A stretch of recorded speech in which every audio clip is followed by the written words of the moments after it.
Mama! Ano? Tcharan! Aso!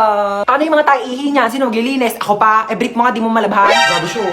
Ako nga bahala, ako maglilinis. Dali, try mo siya hawak, ano? Ayoko! Arte, Sige na, magbibis muna ako, Una, kaya. Okay na, tapos na ako magbihis. Una, kaya.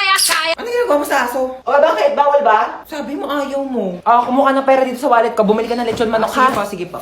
Ananingo ko. Nakabili na ako ng lechon manok. Sige, lagay mo dun sa lamesa. Sige. Yes! Kakain na ako. Hoy, ano kakain ka na? Kakain ako lechon manok. Ulam yan ng aso, hindi yan sa'yo. Ha?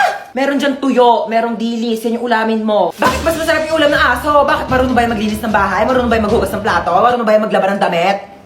Malamang hindi. Aso lang to Siyempre marunong to tumahol. Bakit? Marunong din naman ako tumahol, Ano?